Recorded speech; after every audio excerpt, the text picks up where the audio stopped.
So I'm gonna go ahead and say this, y'all. To me, the rear facing cameras are very, look at that phone going off. What up, squad? Now, the question since the Galaxy Z Fold was ever first introduced and released to us, the only question that I ever had was, should I buy this phone like now? Like, is it ready for me to go ahead and shell out this kind of money on this phone? And with the Galaxy Z Fold 4, y'all, I'm gonna say, y'all, yes.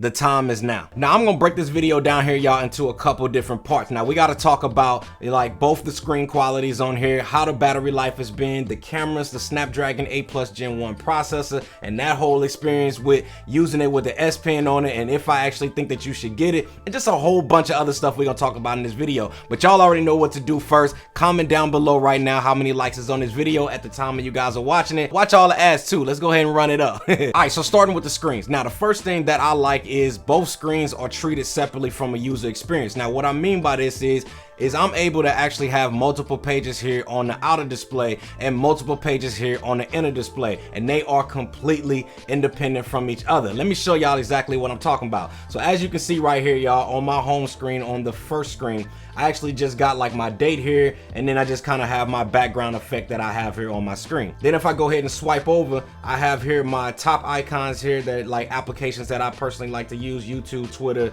Instagram. I also have my movie app, and then I also have my camera. And then here at the bottom here, I have my music player that I like to use. And then if I swipe over here, I get access real quick to my emails and different things like that, right? So this home screen is what I like. But if I was to open this up, go ahead and unlock it, I got a completely different whole layout here that is completely different from the front. Now, as you can see here at the bottom, I got kind of like my icons here. I got my date here at the side. Then if I swipe here, I got a completely different screen, y'all, and a whole different experience. I got my Netflix here. I got my weather app. And then if I swipe over, I can have other different things that I want. And this is something that I like, is because I can have two different experiences from when I open it versus when I'm actually closing it and I'm actually using this as well. I can have completely different pages of how I use it. Now this to me, y'all, was something that I discovered on here that was just dope as hell to me, because with me using this phone here and using the front display, I use it completely different on how I use the inner display. Like for example, for my everyday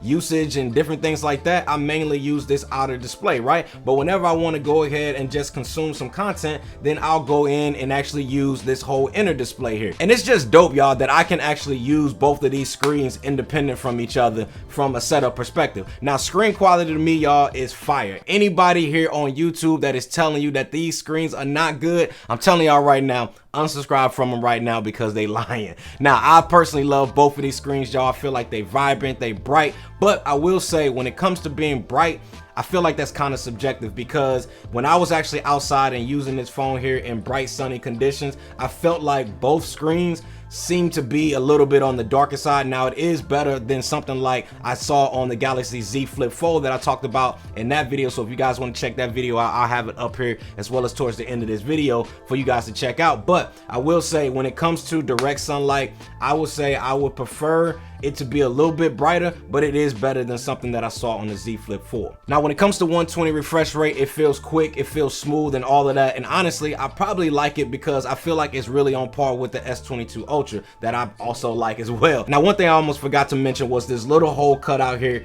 when it comes to the camera. Now you probably can't really see it on here, I'll try to point it out right here. I like how they added more pixels to this front facing camera, because now I feel like it blends very well into the screen, to the point where now if you see it, you kind of got to just be like pixel peeping and you got to be looking for it, because now I feel like it blends so well into the screen and like it just fades away to the naked eye. All right, so let's go ahead and move on. Let's talk about the battery life. So in this phone right here, y'all, we get a 4400 milliamp battery, which is cool. But if I'm being for real, y'all, I really hate talking about battery life when it comes to devices like this. Even though I know I got to cover it, I know I got to talk about it, but to me, I just feel like it's so subjective of a topic, and what might be good to you may not be good to me. Now, I personally would have liked them to actually give us the same battery capacity of what we saw in something like the 5000 milliamp battery we got in the S22 Ultra. Yeah, especially since this phone here, we got a power 2 screens. So I'll say this as far as battery life, like, can this phone here actually get me through a full working day?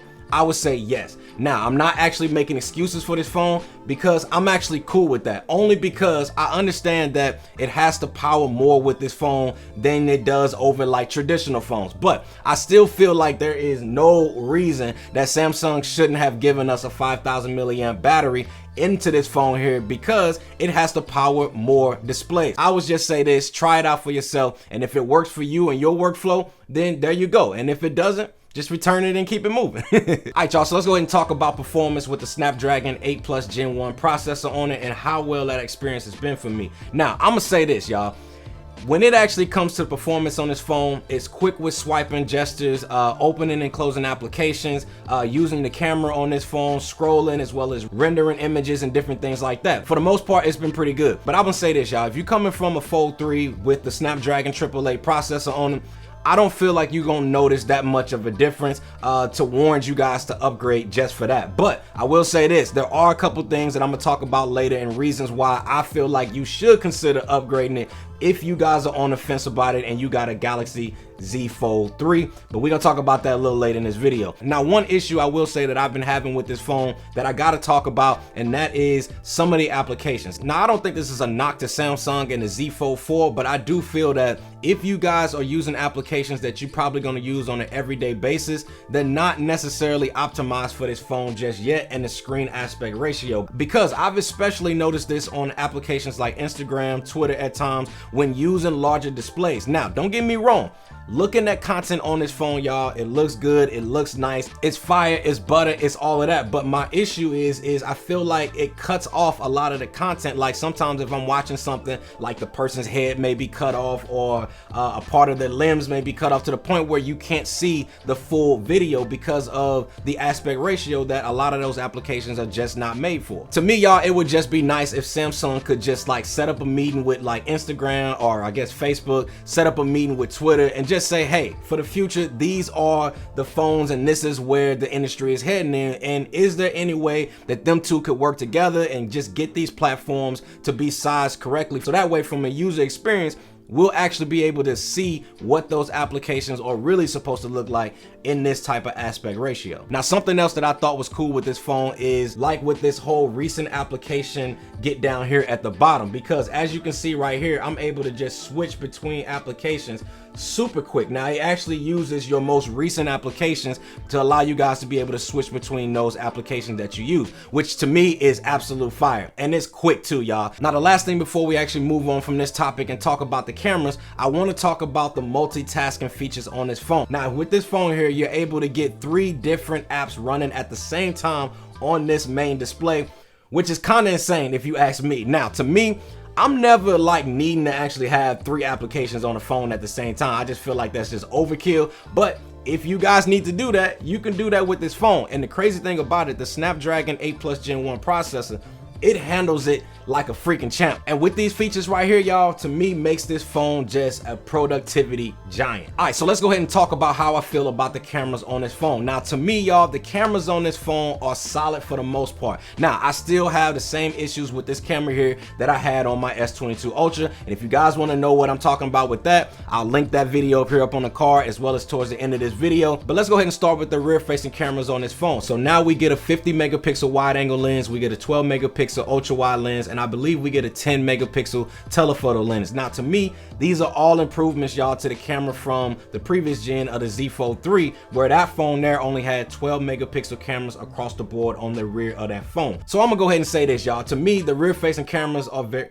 Look at that phone going off. So I will say this, y'all, when it comes to the rear facing cameras on this phone, I feel like they're very solid, y'all. It's high level. You will get some great photos as well as some great videos on this phone. What up, y'all? So I wanted to do a quick audio sample test as well as a video sample test using the front facing camera on the Galaxy Z Fold 4. Now, right now, what you guys are seeing is Ultra HD at 24 frames or 30 frames per second, I should say, and with the stabilization turned on as well. So let me know down in the comment section below what y'all think. Notice how I split these cameras up, because we got to talk about this front facing camera here. And to me, the front facing camera on this phone, again, it's okay. It's like, again, it's one of those subjective topics, because to me, I feel like if you're in a well-lit room, yeah, you could probably get some decent selfies with it. But for most of us, if we just out and about, you won't be in those best lighting situations. And so for that, I'm just personally not a huge fan of the front-facing camera on this, but I feel like if you're using this phone, you're not really going to be using the front-facing camera, because that's the whole beauty of having a foldable device, whether it's this phone or if it's the Z Flip 4, because you can just use the front display as your viewer and always use the good rear cameras on the back here to be able to capture your selfies or just video clips. Now, speaking of video quality, I think the video quality here is solid, but again, it's subjective. So I'll go ahead and let you guys decide what you think of the quality here. Let me know down in the comments right now what y'all think. Now, I do believe you can record up to 8K with this phone here, but just know there is a crop factor with that, so just keep that in mind. But anyway, I don't feel like too many people gonna be using 8K anyway. But overall, y'all, I'm gonna be honest, I feel like I'm enjoying the improvements in the direction year after year that I feel like they make into this Z Fold lineup, because we have to remember, y'all, this is still newer technology. This is new territory, and it's only going to keep getting better and better. So for me, I know a lot of people may hate on this phone, but to me, I'm rooting for this phone to win for sure in the long run. Now, this last thing, I know I'm gonna get a whole lot of hate for it, y'all, and I gotta talk about it,